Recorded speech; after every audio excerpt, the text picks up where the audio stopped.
Syria में भी कुछ हमले हुए हैं। बहरहाल इन तमाम मौजूआत पे बात करेंगे। आज कई मौजू हैं जिसपे जनाब फजील अहमद साहब से राब्ता हमारा हो चुका है और हमारे राब्ते में आ चुके हैं। मैं उनका शुक्रगुजार हूँ। बहुत बहुत शुक्रिया इनायत, आपकी आमद के लिए मैं खैर मकदम करता हूँ आपका बिग लाइव शो में। तमाम नाजरीन और अपनी जानिब से सलाम अर्ज करता हूँ। जी वालेकुम अस्सलाम। दुनिया भर में इस बात की बात होती है कि आखिर ईरान के अंदर घुस करके और इतना बड़ा रिज्यूम चेंज करने के लिए इतना बड़ा प्रोटेस्ट हो जाता है। तो प्रोटेस्ट हो जाए, साइंटिस्ट मार दिए जाएं, बड़े बड़े ऑफिसर मारे जा रहे हैं। तो कहीं ना कहीं ये बात तो सबके दिमाग में घर कर रही थी कि आखिर ईरान का नेटवर्क इतना कमजोर कैसे हो रहा है। अब डॉलर और सोना जो है ना, वो पायलट्स जो होते हैं, जो भी पायलट्स एयरक्राफ्ट लेके उड़ते हैं, तो उनके शूज में ना एक पॉकेट होती है, नीचे के शूज में एक पॉकेट होती है जिसमें सोने के सिक्के रखे जाते हैं। समझ रहे हैं आप? अच्छा। उनके शूज में एक पॉकेट होती है जिसमें कुछ सोने के सिक्के जितना अट सकते हैं उतने रखे जाते हैं। वो इसलिए रखे जाते हैं कि सोना एक ऐसी करेंसी है जो पूरी दुनिया में चलती है। अगर उनको कहीं बीच में एयर ड्रॉप करना पड़ा, एग्जिट करना पड़ा और किसी तरह से वो दुश्मन से बच गए तो आम नागरिक में अगर खो के रहने लगे छिप करके, तो उनका जिंदगी कैसे आगे बढ़ेगी? करेंसी चाहिए, करेंसी उनको मिलेगी नहीं, वो किसी को बता सकते नहीं, अपनी आइडेंटिटी बता नहीं सकते। तो सोना ही एक ऐसा है जो पूरी दुनिया में बेचा जा सकता है और बेच करके वहां की करेंसी लिया जा सकता है। बाकी अगर कोई करेंसी लेके आप जाते हैं तो आप पर निगाह आ जाएगी कि भाई इनके पास कहाँ से इतने डॉलर्स आ गए या कहाँ से ये रुपया आ गया।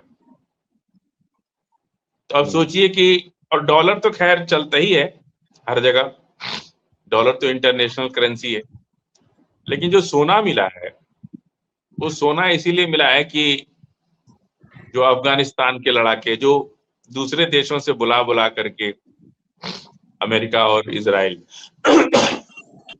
रिज्यूम चेंज कराने के लिए जो माँ बुलाता था, तो वो सारा काम करने के लिए इनको सोना चाहिए कि वो सोने में ही उनको पेमेंट करेंगे।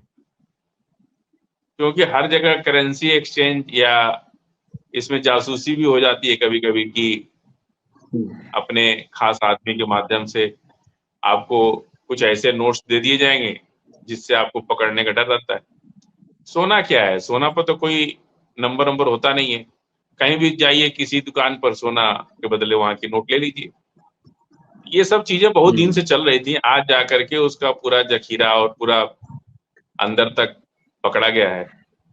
और प्रेसिडेंट ट्रम्प जो है वो अभी आज उनका एग्रीमेंट खत्म हो गया सीज फायर का, 2 महीने का, 60 दिन का। जी। अब वो मोसाद और CIA, ये दोनों लोग जो ईरान के अंदर जो जड़ जमा रहे थे, ये पकड़े भी गए थे, एक दिन में थोड़ी पकड़े गए हैं, बहुत पीछे से इनको बैकअप पकड़ते पकड़ते तब यहाँ तक पहुंचे होंगे। तो ये तो बहुत बड़ा खेल है, अभी तो और भी पकड़े जाएंगे। अभी तो एक जब मिलता है तो उसके बदले में फिर और भी मिलते हैं। तो अब सोचिए कि कितना बड़ा नेटवर्क ये लोग चला रहे थे ईरान के अंदर रह करके। ईरान में रह करके ईरान के खिलाफ ईरानी लड़कियों को हिजाब के लिए पूरा मूवमेंट चला दिया, रिज्यूम चेंज करने के लिए अफगानिस्तान से या कहाँ से आसपास से की कंट्रियों से लड़कियों को और लड़कों को बुला करके और इन्होंने पूरा माने प्रदर्शन कर दिया। ये सोचिए कि ये कहीं कोई हर जगह ये बात होती है और दुनिया में हर जगह लोग जासूसी इसी तरह से होती है, करेंसी दे करके। अमेरिका इसमें माहिर है, वो किसी भी देश का सरकार गिरा सकता है, उसका ऐसा नेटवर्क उसने अपना, इसीलिए तो सुपर पावर कहा जाता है। सुपर पावर सिर्फ इसलिए नहीं है कि वो बम बारूद बनाता है, सुपर पावर इसलिए भी है कि डेमोक्रेसी की जड़ में उसके अपने वायर्स लगे हुए हैं जहां से वो उनको मैनिपुलेट कर लेता है। किसी भी देश, अब देखिए इमरान खान रूस की तरफ खुल्लम खुल्ला जा रहे थे, तो बाकी लोग थोड़ा बैलेंस करते थे। इमरान खान ने पूरी खुले तौर पर रूस की बात की और देखिए उनका सुप्रीम कोर्ट उनके खिलाफ जेल में डाल दिया उनको, और तब से लेकर आज तक जेल में ही है। ये सब जी, अमेरिका का नेटवर्क का कमाल है। जी नहीं, बिल्कुल आप सही कह रहे हैं। आज बल्कि इमरान खान की आपने बात की तो बताते चले, आज उनको जो है कुछ राहत मिली है, कुछ चीजों से राहत मिली है आज। बहरहाल एक तरफ ईरान कह रहा है कि जब तक ट्रंप हमारी शर्त नहीं मानेगा तब तक स्ट्रेट ऑफ होर्मुज बंद रहेगा, खुलेगा नहीं। और दूसरी तरफ आज ट्रंप ने एक नया बयान दिया अपने सोशल ट्रुथ पर, एक तस्वीर जारी की जिसमें उन्होंने बताया कि स्ट्रेट ऑफ होर्मुज अमेरिका के हाथ में है और पूरी तरह खुला हुआ है, वहां से सारी माइंस वगैरह हटा दी गई हैं और कोई भी आए जाए कोई दिक्कत नहीं होगी। सवाल यह है कि ऐसे में अगर किसी मुल्क का कोई भी कॉमर्शियल जहाज स्ट्रेट ऑफ होर्मुज से गुजरता है तो जाहिर सी बात है ईरान उस पर अगर हमला कर देता है तो उसकी जिम्मेदारी कौन लेगा? आज उन्होंने कहा प्रेसिडेंट ट्रंप ने कि ओमान को कि हम बम से उड़ा देंगे तुमको। बात समझिए कि कितना फ्रस्ट्रेशन में है वो प्रेसिडेंट ट्रंप, कि वो फ्रस्ट्रेशन में बोल रहे कि स्ट्रेट ऑफ होर्मुज खुला हुआ है। खुद अमेरिका क्यों नहीं अपना जहाज भेज रहा है तेल लेने के लिए? स्ट्रेट ऑफ होर्मुज में अपने जहाज क्यों नहीं भेज रहा है? पूरी दुनिया को तो कह रहा है कि खुला हुआ है, जाओ ले तुम, लेकिन इजराइल और अमेरिका अपना जहाज क्यों नहीं भेज रहा उसमें? वो क्यों रोके हुए? उसको भी तो भेजना चाहिए, सबको तो भेज रहे, खुद क्यों नहीं भेज रहे? ईरान तो अरब को नहीं मार रहा है कि यूएई को नहीं मार रहा है कि बहरीन को नहीं मार रहा है। अब ये अमेरिका जब ईरान की नहीं रोक पा रहा है हमलों को, तो उन्हीं के भरोसे तो ये अरब, बहरीन, कतर और सब बैठे हुए थे। वो जान रहे कि अगर हम बीच में आए तो हम भी पीछे जाएंगे, इसलिए सब लोग चुप हैं, खामोश हैं। और ओमान के बादशाह बहुत अच्छे हैं, शुरू से उनका रिकॉर्ड बहुत अच्छा रहा है, बहुत सुलझे हुए आदमी। और वो उन्होंने मध्यस्थता भी की थी ईरान और अमेरिका के बीच में, लेकिन ऐसा कोई सगा नहीं जिसको ट्रंप ने ठगा नहीं, ये भी बात जी। अच्छा, एक और न्यूज मिली है बड़े मजेदार, सुनने में आ रहा है कि तैयब एर्दोगान और ट्रंप के दरमियान बात हुई है और तैयब एर्दोगान ने ट्रंप को समझाने की कोशिश की है कि ईरान से बात करना ज्यादा सही है। तो आप क्या कहना चाहेंगे ऐसे में? भाई बात तो ट्रंप कर ही रहे, रोज कर रहे हैं, आईआरजीसी के साथ उनकी बात हो ही रही है, लेकिन शर्तें बड़ी स्ट्रांग है ना ईरान की, उसको मानना बहुत मुश्किल था। बात तो रोज होती है, सवाल ये है कि बात करने से मसला हल नहीं होगा। देखिए आज ये मुलाकात हुई है तो बातें तो रोज होती है। आईआरजीसी से प्रेसिडेंट ट्रंप ने कहा भी कि हमारी बात हो रही है, तो सवाल ये है कि बात करने से नहीं होगा।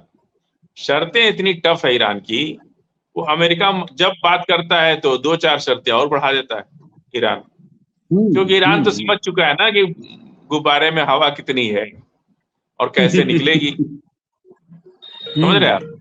तो अब वहां पे बात तो तब होती है जब दोनों थोड़ा डरते हैं। ईरान तो डर ही नहीं रहा है, वो क्यों बात करेगा अमेरिका से? और बात करेगा तो हाँ भाई ठीक है, ये शर्तें हैं, मान लो, हम तैयार हैं। जब बात होती है ना ईरान की, 2-3 शर्तें पिछली मीटिंग से अगली मीटिंग में 2-3 शर्तें बढ़ा देता है ईरान और कहता है कि नहीं मांगना है तो युद्ध कर लो, समझ रहे आप? आज एक वेस्टर्न मीडिया की एक खबर में देख रहा था, वो रिपोर्टर कह रही थी कि ईरान की इंटरनल चीजों से बहुत परेशान है। मतलब ईरान की इंटरनल चीजों से, वहां की महंगाई से वो मतलब मीडिया पर्सन में परेशान है, पर अमेरिका की महंगाई से नहीं परेशान। अमेरिका में इतनी महंगाई बढ़ गई तेल को लेकर के, अमेरिका के पब्लिक की चिंता नहीं है, ईरान के पब्लिक की बहुत चिंता है। वो कह रही थी कि ईरान को मान जाना चाहिए, कुछ नेगोशिएशन को करना चाहिए, ये सब बातें वेस्टर्न मीडिया के पत्रकार बोल रही थी, तो मैंने यही सोचा कि ये ईरान की पब्लिक की तो इनको इतनी चिंता है, अमेरिका की पब्लिक की कोई चिंता नहीं। थोड़ा हाँ, अमेरिका जाहिर के सी भी बात पब्लिक है। की चिंता करनी चाहिए कि भाई वहां भी महंगाई बहुत बढ़ रही है, और टैरिफ को लेकर के दुनिया भर में महंगाई बढ़ी है, अमेरिका में खास करके एक्सपोर्ट घटा है। जी। अच्छा, आज एक खबर मिली है, अब इस पे क्या किस हद तक ये मुमकिन है या क्या वजूहात हैं या इसके पीछे क्या सच्चाई नहीं मालूम, मैं पूछ लेता हूं आपसे कि कतर ने खुलेआम इजराइल को अपना दुश्मन कह दिया है आज। क्या ये सच हो सकता है आपको या इसके पीछे कोई और वजह है? ये सब कहते रहते हैं लोग, कोई कुछ बोलता हम्म, रहता है, मीडिया, सोशल मीडिया का जमाना है। हाँ, नहीं यही भी कोई पूछ रहा बोला हूँ। होगा तो उसको बुलवा दिया जाएगा। आजकल तो एआई का जमाना है, आपका हम्म, वॉइस सैंपल ले करके और कोई भी बयान, हम्म, वीडियो चलाया जा सकता है। जी लेकिन ऐसा है। अभी तक कतर क्यों बीच में आएगा? उसका क्या जी जी, इंटरेस्ट? वही पूछ। वो क्यों बोलेगा कतर? उसका क्या मतलब है बोलने का?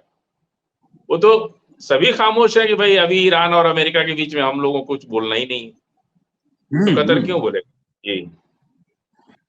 अच्छा, सीरिया पर कुछ हमले की खबरें आई हैं, बताया जा रहा है कि तुर्की की कुछ सिपाही सीरिया पहुंचे थे, तो ऐसे में इजराइल ने शायद इन्हें हमला किया है।